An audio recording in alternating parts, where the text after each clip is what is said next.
This is Outnumbered. I'm Kayleigh McEnany, and here today, my co-hosts Harris Faulkner and Emily Campagno, former State Department spokesperson Morgan Ortagus, and in the center virtual seat with us, former House Oversight Committee Chairman and Fox News contributor Trey Gowdy. Welcome, everyone. That's right, an Edelman Trust Barometer saying that a big portion of the country believes that the media actively makes up stories and reports stories they know to not be true. Morgan, one of the interesting portions of Jen Psaki's briefing I pulled out was that commissioned officers were the ones that she is going to report positive diagnoses, not those who are not commissioned. There are 100 or so commissioned officers. Presumably one of the reasons in my mind is because these are younger staffers who aren't commissioned. For me, I had kids just out of college who tested positive for COVID, one calling me in tears when the media learned of his diagnosis, saying they're about to report I'm COVID positive. They went after young kids in the Trump White House, and to me that's one of the most egregious things the media did. By the way, I called that reporter urging her not to report his diagnosis. She did it anyway. Well, that's not surprising. I think, like you and Trey were just talking about, one of the reasons why we need a neutral arbiter and referee is because we actually do need to stay on top of this story, because what's different about this story than what happened at the White House during your time, Kayleigh, is that most of the people so far, what we've learned from the media, that have contracted COVID are fully vaccinated. We know that 83% of the new cases are of this Delta variant. So if people who are fully vaccinated are getting this Delta variant, and if more people continue to get it from the White House, from Nancy Pelosi's office, or even just from this Texas delegation, I think that is in the interest of public health. We all need to know. My husband and I are obviously both fully vaccinated. I'm proud to be a part of Operation Warp Speed in the Trump administration that saw these vaccines that are out in the market today. And so I think that we need transparency from this administration for everybody who was on this trip who may have contracted COVID, whether you're older, an officer. You don't necessarily have to give names, but we need the transparency, because the American people need to know if you are more contagious to getting this Delta variant, even if you're double vaccinated. That's health information I want to know for me and my family, and I'm sure most of our viewers do as well. Some of you are living in places where you see the reality. Crime soaring in major cities across America. More and more of our children are actually getting caught in literally the crossfire. The latest innocent victim, a 1-year-old baby who was shot in a Philadelphia convenience store while her mom was holding her. Surveillance video captured the harrowing scene, as the little girl now joins a growing list of America's tiniest victims, with more than 500 children shot nationwide in just the 7 months of this year. In Philadelphia and New York City, there have been nearly 24 homicides involving kids. However, Chicago is the worst of all. An infant girl, now the face of the surging gun violence there, after she was shot earlier this month. The bullet still lodged in Tariana's head, and she was just released from the hospital, and her mom spoke out. I'm getting up out of here today. I got to leave Chicago. I love the city, but I can't stay here anymore. First of all, let's say their names when we can. I know that not all the children's names are automatically released, but our prayers for Tariana and her family. Morgan. When I look at Ms. Banks and just hearing this struggling, breaking voice of a mother with a young baby who said, I have to get out of Chicago. I mean, my heart could just not break for her anymore. In the commercial break, I was just looking at a little video of my baby eating some almond butter, just a few months behind Miss Banks' own baby. And I just want to say, for all of the victims of violent crime around this country, when you look at Philadelphia, we've had 21 children that have been murdered in the past year. I believe it's over 300 homicides just this year in Philadelphia. And we could continue to go through the statistics, but they're somewhat numb and meaningless. Yeah. What's, I think, really meaningful is when we put people like Miss Banks on the television and tell her story. And I don't know what we could all do as individuals, as moms, to help people that are stuck in these situations. But I can tell you what we cannot tolerate as a society is that people live in these crime-ridden cities where in Detroit, in Baltimore, in St. Louis, 2% of the population has been a victim of violent crime. 2%. It shouldn't be that way in America. These policies are wrong, and the people that are pursuing them need to be held accountable for them. Yeah, that's Kentucky Senator Rand Paul threatening to send the Justice Department a criminal referral against Dr. Anthony Fauci during a heated exchange between the two on Capitol Hill yesterday. The Republican senator pressing Fauci about the origins of COVID and funding of the Wuhan laboratory in China. But the White House chief medical advisor, is standing firm, denying any wrongdoing. You just have to see it. Watch. Dr. Fauci, knowing that it is a crime to lie to Congress, do you wish to retract your statement of May 11th where you claimed that the NIH never funded gain-of-function research in Wuhan? I have never lied before the Congress, and I do not retract that statement. You take an animal virus and you increase its transmissibility to humans. Right. You're saying that's not gain of function? Yeah, that is correct. And Senator Paul, you do not know what you are talking about. They took animal viruses that only occur in animals and they increased their transmissibility to humans. How you can say that is not gain of function? It is not. It's a dance, and you're dancing around this because you're trying to obscure responsibility for 4 million people dying around the world. You are implying that what we did was responsible for the deaths of individuals. I totally resent that. And if anybody is lying here, Senator, it is you. Morgan.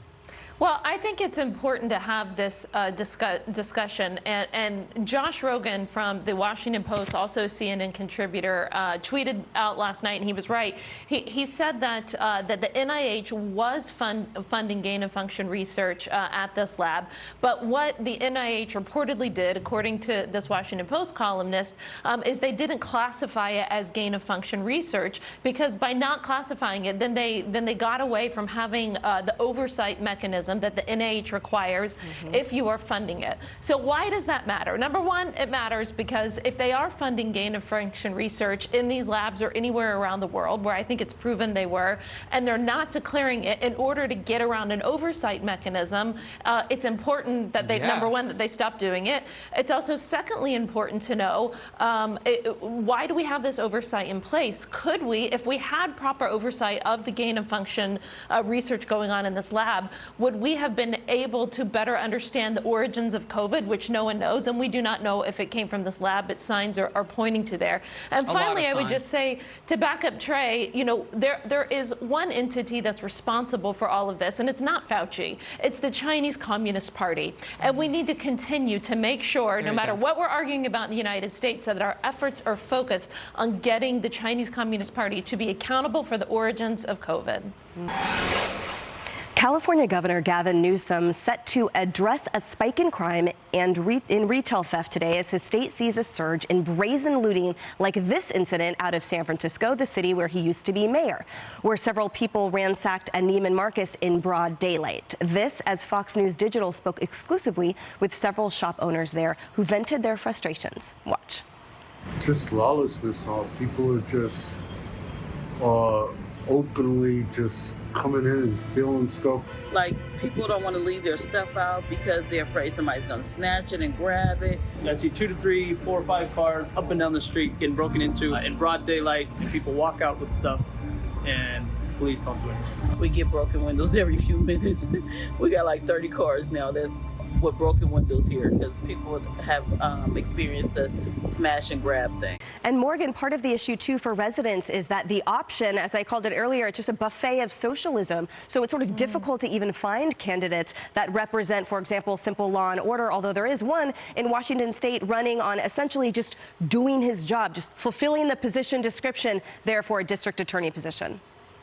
Yeah, that's right. And listen, there's 3 lawyers on the panel today. Harris and I are outnumbered. But what caught my attention when looking into this segment is the 2014 California passed Proposition 47, which, from my understanding, essentially took theft and burglary and took it from a felony to making it a misdemeanor. And again, for all the lawyers on the panel today, correct me if I'm wrong, but that's sort of the equivalent of a traffic ticket. So if you can get the same sort of slap on the wrist for stealing a pair of Gucci shoes as you would for, you know, going 20 miles over the speed limit or 30 miles over the speed limit, then that only incentivizes more crime.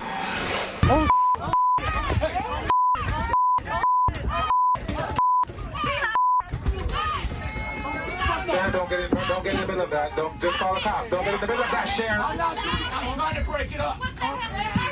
Hey, you gotta break it up right now. I'm gonna have security come meet this aircraft. Break it up. Get the cops. That's it. What is wrong with people? A look at what's now become the unfriendly skies as another fight breaks out. This time on a Frontier Airlines flight from Philadelphia. The brawl erupting when the plane landed at Miami International Airport, and one passenger apparently complained another was taking too long to remove their luggage from the overhead bin. Wow. This comes as incidents with unruly passengers have soared this year, with more than 3,500 such reports, leading to nearly 600 investigations. That's more than triple the number of investigations from 2020. Morgan, one passenger in the back of the plane, said, "Hey, I've got a kid here. What the H are you guys doing?" I mean, there were kids on this flight. I know. It gives me so much anxiety just watching this, Kaylee. I don't know how you feel. I mean, I often travel alone with the baby, and I'm already so stressed out, you know, when that happens, whenever you have a tiny little baby with you on an airplane. I think part of it may be people are just anxious after not having traveled, you know, during COVID for so long, and they're around people in closed spaces, which we've all been warned about for a year and a half not to do. So I think they could add to it. And then finally, I have a suggestion for some of the airplanes. How about some aromatherapy, some spa-like music, maybe, you know, maybe some spa atmosphere on the plane would help everybody calm down. Yes, that would also help my baby sleep. So I feel you on that one, Morgan. There you go. Amazon founder Jeff Bezos, the world's richest man, thanking employees and customers for making his $5.5 billion Blue Origin flight to space possible yesterday. Watch. I want to thank every Amazon employee and every Amazon customer, because you guys paid for all of this. So. Critics blasting the billionaire on social media for those comments, including Stars and Stripes journalist David Choi, who tweeted, quote, "I'd like a refund." Morgan, your thoughts? I don't agree with the Bezos hating. In fact, if he's watching or if anyone from Amazon is watching, take me. I want to go up in space next. Yay, we love spaceflight. Trey Gowdy, your thoughts? If you want to see what the Earth looks like from 65 miles, go put on some Pink Floyd, grab some Doritos, and visit a state where it's legal. Bob Marley did it for 20 years. And there's, there's that too. Harris. Wow. Oh, my gosh. I don't even think I can follow that. That's hilarious. Look, I mean, I remember at the height of the pandemic when we were cooking up 150,000 to 200,000 cases a day, and you would hear about Amazon workers who just trudged on through, some of them having to take bathroom breaks inside their trucks with whatever they could to relieve themselves. I mean, some of the stories of what those Amazon workers endured during that time when people needed the most to deliver things that they couldn't go get was pretty amazing. I don't blame him for thanking people. I just think he thanked them for the wrong reason, and then he flouted that he spent their, you know, the customers who paid for those services, that he spent their money and the labor of his employees on a pastime. Right. Yep. And on top of all of that, he lost out on a government subsidy to Elon Musk. Lobbied 650,000, 625,000, and then all of a sudden there was discussion, maybe we should give Blue Origin a $10 billion government subsidy. Don't think it happened, but bad nonetheless. Right, sort of a poor taste moment that unfortunately served to dampen what really was an amazing historical moment that I know brought tears to my eyes, but I'm a space nerd. All right, thanks to everyone. Now here's America Reports.